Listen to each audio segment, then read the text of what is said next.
Hello, my name is Nadine Aboulmagd, and I'm the program manager for Equity Unbound. And I wanted to come on here to share my tips for intentionally equitable facilitation. I first want to start with a story, though, of something that happened to me because I've been reflecting on it. Um, I was recently traveling and I was at this art exhibition, and towards the exit, as I was leaving, I was making my way to the restroom, and I was passing behind a couple who were also in that corridor. And as I was passing behind them, I said, "Excuse me." So the woman moved a little bit, but as I was right behind them, the man, as he was putting on his jacket, he gave me a very strong elbow to the chest, which really hurt and made me very reactive in that moment. And I was upset, right? So as I was walking by, I said to them, I said, "Excuse me."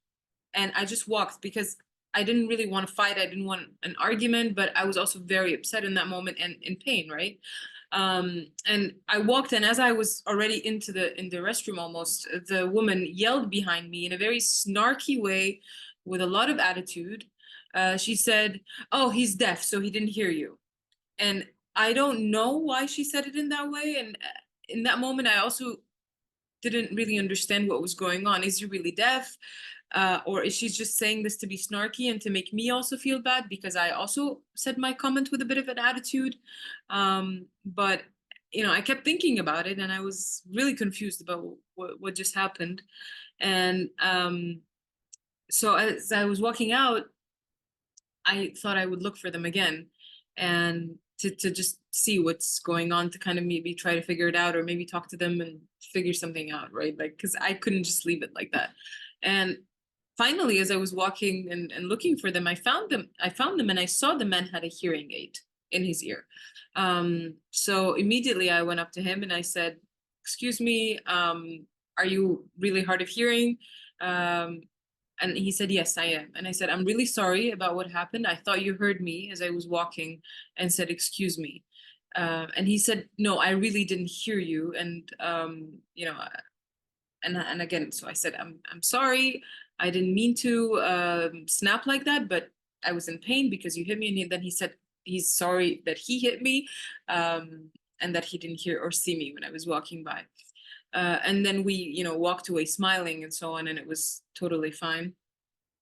But I was thinking about this and reflecting about it, is that, um, first of all, I was very quick to assume that he may just be disregarding me, or he didn't take care enough of his body movements when he knew that somebody was walking behind him. I was quick to assume that, you know, yes, it's not intentional, obviously, but I jumped at it. Like, I reacted that way, and I was also snappy because I was in pain and reactive in that moment.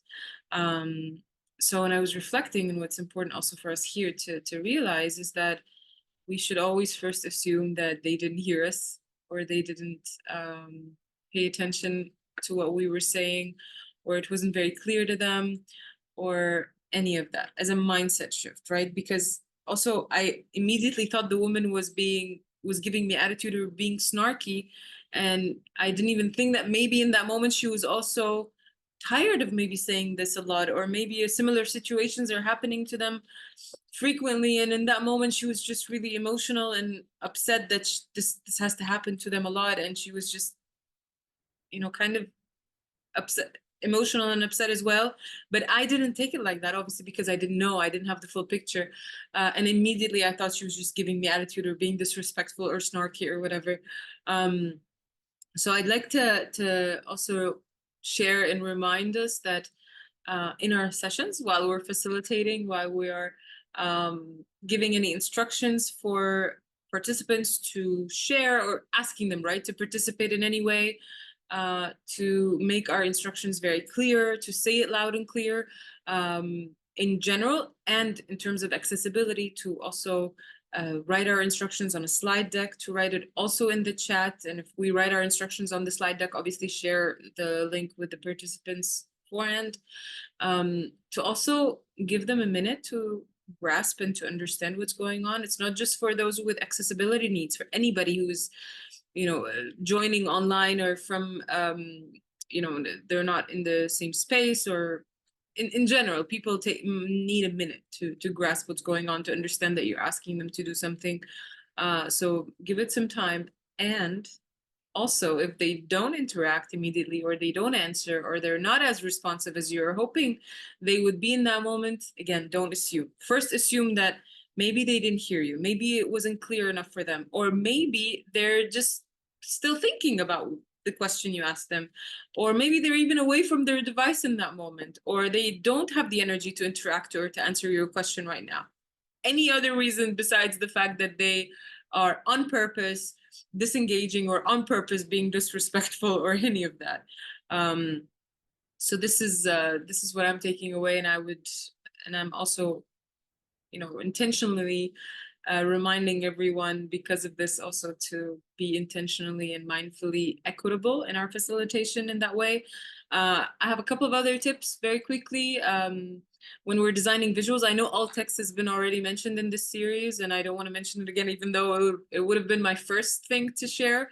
But please also, when you're designing any visuals for your content or any digital communication, slides, photos, messaging, emails, whatever, please also always consider accessible fonts and accessible colors. Colors in general are a good rule of thumb to think about, is having high contrast in your colors between the foreground or your text or object and your background color. So think about it, white background, black text, black background, white text or white image or object on top. And the higher the contrast, the better. So this is a good rule of thumb.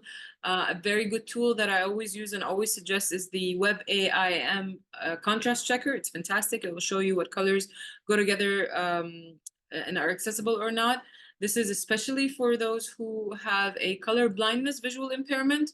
And also the fonts, please, in general, keep in mind that the good fonts to use accessibility-wise are, the Calibri, Helvetica, Arial, Times New Roman, Verdana, Century Gothic. These are ones on top of off the top of my head, but there's always places to check. I will also link some resources and some places to see these general tips. And of course, and these are really good tips in general for those with accessibility needs, but they are also in line with good international standards of graphic design. So they will also make your visuals, understandable, clear, visually appealing, and in general, nicer and more beautiful. And I'm a graphic designer also by education and by training. So it comes from, and I know these are connected as well.